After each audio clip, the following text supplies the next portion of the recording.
ಭಾರತ ಮತ್ತು ಅಮೆರಿಕ ಮೊದಲಿನಿಂದಲೂ ಸಾಕಷ್ಟು ಫ್ರೀ ಟ್ರೇಡ್ ಅಗ್ರಿಮೆಂಟನ್ನು ಮಾಡಿಕೊಂಡು ಒಳ್ಳೆಯ ವ್ಯಾಪಾರ ಸಂಬಂಧವನ್ನು ಇಟ್ಕೊಂಡಿರುವಂಥದ್ದು.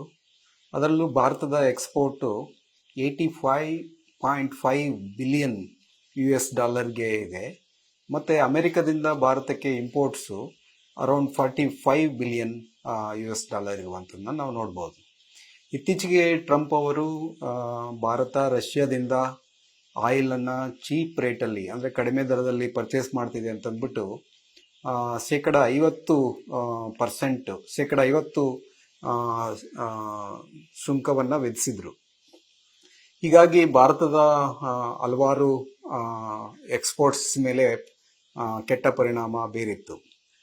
ಹೀಗೆ ಇತ್ತೀಚೆಗೆ ಒಂದು ಅಗ್ರಿಮೆಂಟನ್ನು ಮಾಡಿಕೊಂಡು ವ್ಯಾಪಾರ ಒಪ್ಪಂದವನ್ನು ಹೊಸದಾಗಿ ಮಾಡ್ಕೊಂಡ್ಮೇಲೆ ಟ್ರಂಪ್ ಅವರು ಶೇಕಡ 50ರಿಂದ 18ಕ್ಕೆ ಸುಂಕವನ್ನು ಕಡಿಮೆ ಮಾಡಿರೋದ್ರಿಂದ ಈಗ ಮತ್ತೆ ವ್ಯಾಪಾರ ವೃದ್ಧಿ ಆಗುವಂತಹ ಆಶಾ ಭಾವನೆಗಳು ಎದ್ದು ಕಾಣ್ತಾ ಇರುವಂಥದ್ದನ್ನ ಗಮನಿಸ್ಬೋದು. ಆದರೆ ಇಲ್ಲಿ ಕೆಲವೊಂದು ಪ್ರಯೋಜನಗಳು ಮತ್ತು ಕೆಲವೊಂದು ಅಪ್ರಯೋಜನಗಳು ಭಾರತಕ್ಕೆ ಆಗುವಂಥದ್ದನ್ನ ನಾವು ಗಮನಿಸ್ಬೋದು. ಪ್ರಯೋಜನಗಳಿಗಿಂತ ಮುಂಚೆ ಏನು ನೆಗೆಟಿವ್ ಇಂಪ್ಯಾಕ್ಟ್ಸು ಇಂಡಿಯಾದ ಮೇಲೆ ಆಗುತ್ತೆ ಅಂತಂದರೆ, ಮೊದಲು ನಾವು ರಷ್ಯಾದಿಂದ ಸಾಕಷ್ಟು ಕಡಿಮೆ ದರದಲ್ಲಿ ಆಯಿಲ್ನ ಇಂಪೋರ್ಟ್ ಮಾಡ್ಕೊಳ್ತಾ ಇದ್ವು. ಅದರಿಂದಾಗಿ ಈ ಆಯಿಲ್ನ ಇಂಪೋರ್ಟ್ ಮಾಡ್ಕೋಬಾರ್ದು ಅನ್ನೋ ಒಂದು ಕಂಡೀಷನ್ ಮೇಲೆ ಈ ವ್ಯಾಪಾರ ಸಂಬಂಧ ನಿಂತಿರುವಂಥದ್ದು. ಹೀಗಾಗಿ ನಾವು ಭಾರತದ ಆಯಿಲ್ ಇಂಪೋರ್ಟ್ಸನ್ನು ವೆನಿಜುವೆಲಾದಿಂದನೂ ಕೂಡ ಮತ್ತು ಅಮೆರಿಕದಿಂದ ಮಾಡಬೇಕಾದಂಥ ಪರಿಸ್ಥಿತಿ ಎದುರಾಗಿದೆ. ಇದರಿಂದ ಕಾಸ್ಟ್ ಆಫ್ ಆಯಿಲ್ ಇಂಪೋರ್ಟ್ಸು ಮತ್ತು ಇಂಪೋರ್ಟ್ಸ್ ಬಿಲ್ಲು ಜಾಸ್ತಿ ಆಗುತ್ತೆ. ಎರಡನೇದು ಭಾರತಕ್ಕೆ ಏನು ಅನುಕೂಲ ಆಗುತ್ತೆ ಅನ್ನೋದು ನೋಡೋದಾದರೆ, ಭಾರತ ಈಗಾಗಲೇ ಹೇಳಿದೆ ಸಾಕಷ್ಟು ಟೆಕ್ಸ್ಟೈಲ್ ಇಂಡಸ್ಟ್ರಿ ಇರ್ಬೋದು, ಮತ್ತು ಫಾರ್ಮಾಸ್ಯೂಟಿಕಲ್ ಇಂಡಸ್ಟ್ರಿ ಇರ್ಬೋದು, ಟೆಕ್ನಾಲಜಿಕಲ್ ಮತ್ತು ಇಂಜಿನಿಯರಿಂಗ್ ಗೂಡ್ಸ್ ಆ್ಯಂಡ್ ಸರ್ವಿಸಸ್ ಇರ್ಬೋದು, ಮತ್ತು ಲೆದರ್ ಗೂಡ್ಸ್ ಇರ್ಬೋದು, ಮತ್ತು ಜ್ಯುವೆಲ್ಸ್ ಮತ್ತು ಡೈಮಂಡ್ಸ್ ಇರ್ಬೋದು. ಈ ವಸ್ತುಗಳಿಗೆ ಸಾಕಷ್ಟು ಡಿಮ್ಯಾಂಡ್ ಅಮೆರಿಕದಲ್ಲಿ ಇರುವಂಥದ್ದನ್ನು ನಾವು ಗಮನಿಸ್ಬೋದು. ಹೀಗಾಗಿ ಅಮೆರಿಕದ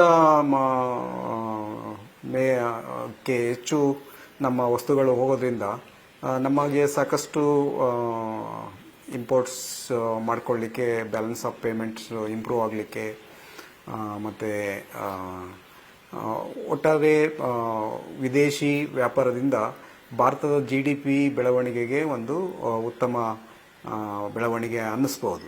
ಆದರೆ ಇಲ್ಲಿ ಇನ್ನೊಂದು ಸಮಸ್ಯೆ ಎದುರಾಗಿರುವಂಥದ್ದು ಏನಂತಂದರೆ, ಅಮೆರಿಕದ ವಸ್ತುಗಳನ್ನು ನಾವು ಭಾರತ ಹೆಚ್ಚಾಗಿ ಕೊಂಡ್ಕೋಬೇಕು ಅನ್ನೋದೊಂದು ಕಂಡೀಷನ್ ಇದೆ.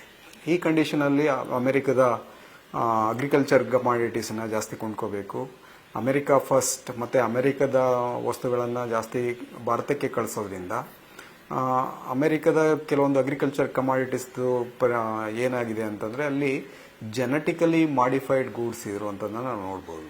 ಈ ವಸ್ತುಗಳನ್ನು ನಾವು ಭಾರತಕ್ಕೆ ಕೊಂಡ್ಕೊಂಡು ನಾವು ಉಪಯೋಗಿಸೋದ್ರಿಂದ ಅದಕ್ಕೆ ಸಾಕಷ್ಟು ಅಡ್ಡ ಪರಿಣಾಮಗಳು, ಹೆಲ್ತ್ ಇಶ್ಯೂಸು ಮತ್ತು ಬೇರೆ ಬೇರೆ ಪರಿಣಾಮಗಳು ಉಂಟಾಗ್ಬೋದು. ಹೀಗಾಗಿ ಯಾವ ವಸ್ತುಗಳು ಅಮೆರಿಕ ಅಂದರೆ ಈ ವ್ಯಾಪಾರ ಸಂಬಂಧ ನಮಗೆ ಇನ್ನೂ ಸಂಪೂರ್ಣವಾಗಿ ಡೀಟೇಲ್ಸ್ ಸಿಕ್ಕಿಲ್ಲ.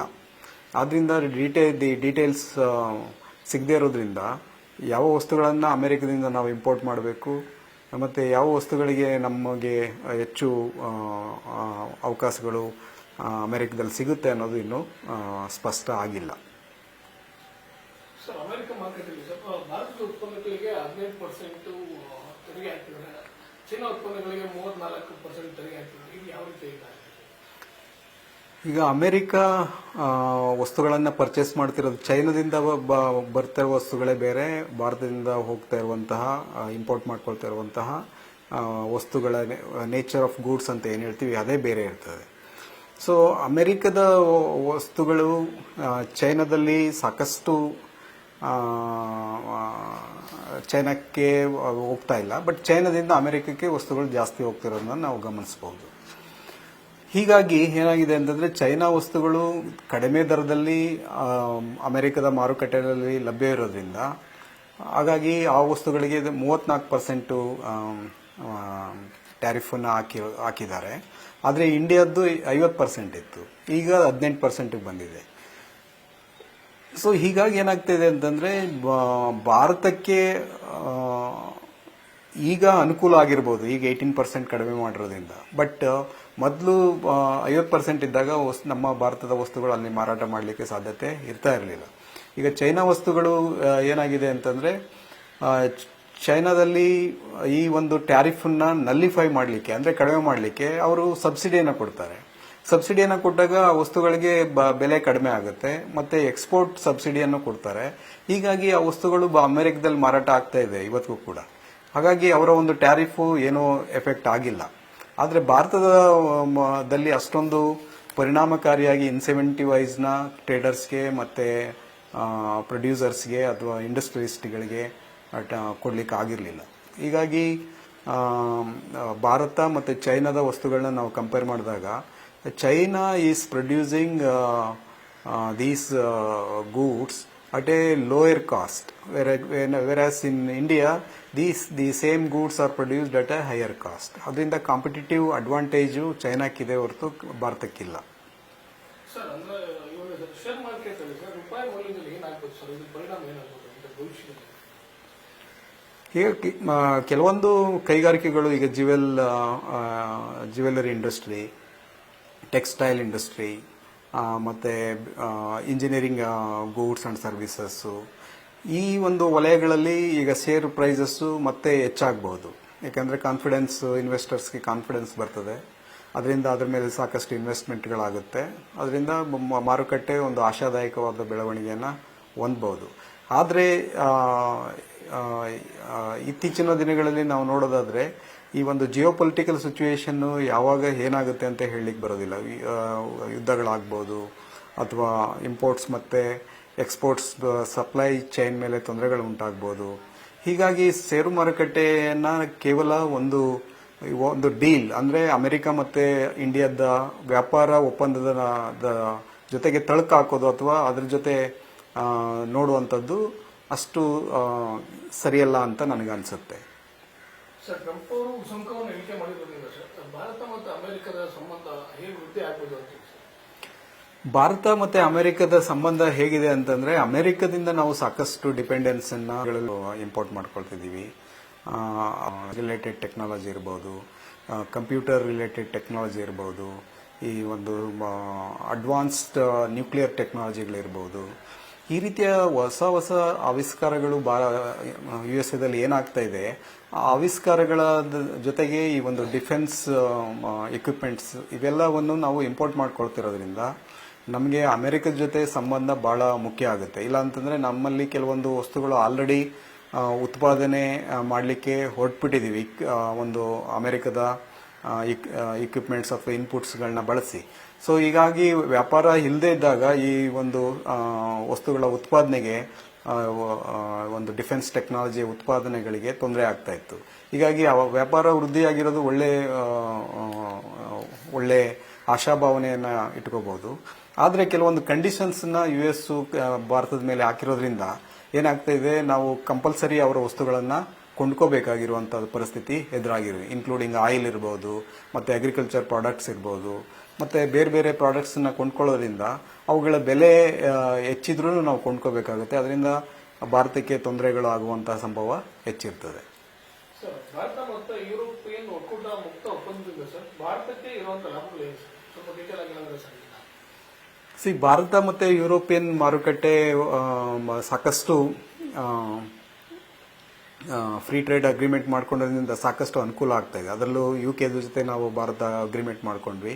ಅದಾದ ನಂತರ ಯುರೋಪಿಯನ್ ಯೂನಿಯನ್ ಜೊತೆ ಅಗ್ರಿಮೆಂಟ್ ಮಾಡ್ಕೊಂಡಿರೋದ್ರಿಂದ ಯುರೋಪಿಯನ್ ಯೂನಿಯನ್ನಲ್ಲಿ ನಮ್ಮ ಅಗ್ರಿಕಲ್ಚರ್ ಕಮಾಡಿಟೀಸ್ಗಳಿಗೆ ತುಂಬ ಬೇಡಿಕೆ ಇರುವಂಥದ್ದು. ಎಲ್ಲ agriculture commodities, textile industries, leather, jewellery, ಮತ್ತು ಬೇರೆ ಬೇರೆ ಇಂಡಸ್ಟ್ರಿ, ಫಿಶರಿ ಇರ್ಬೋದು. ಹೀಗಾಗಿ ನಮ್ಮ ದೇಶದಲ್ಲಿ ಜಾಸ್ತಿ ನಾವು ಅಗ್ರಿಕಲ್ಚರ್ ರಿಲೇಟೆಡ್ ಕಮಾಡಿಟೀಸ್ನ ಎಕ್ಸ್ಪೋರ್ಟ್ ಮಾಡೋದ್ರಿಂದ ಆ ಒಂದು ರಾಷ್ಟ್ರಗಳಲ್ಲಿ, ಯುರೋಪಿಯನ್ ಕಂಟ್ರೀಸ್ಗಳಲ್ಲಿ ಹೆಚ್ಚು ಬೇಡಿಕೆ ಇರುವಂಥದ್ದು.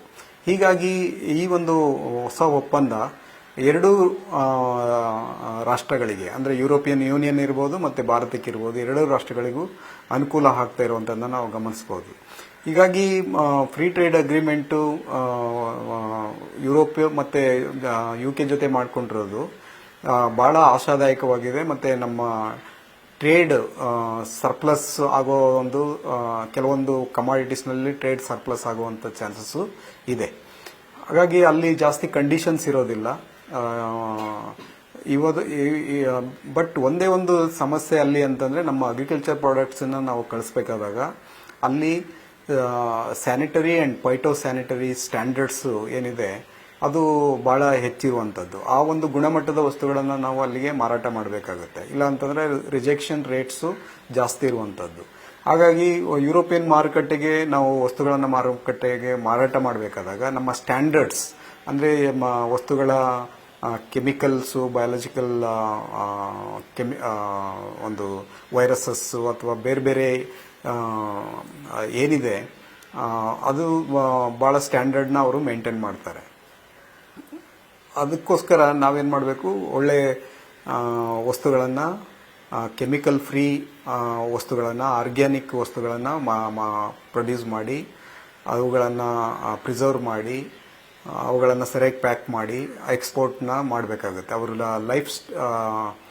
ಲೈಫ್ ಸ್ಪ್ಯಾನು ಜಾಸ್ತಿ ಇರಬೇಕು. ಆ ರೀತಿ ಪ್ರಿಸರ್ವ್ ಮಾಡಿ ಅವುಗಳನ್ನು ಎಕ್ಸ್ಪೋರ್ಟ್ ಮಾಡಬೇಕಾಗುತ್ತೆ.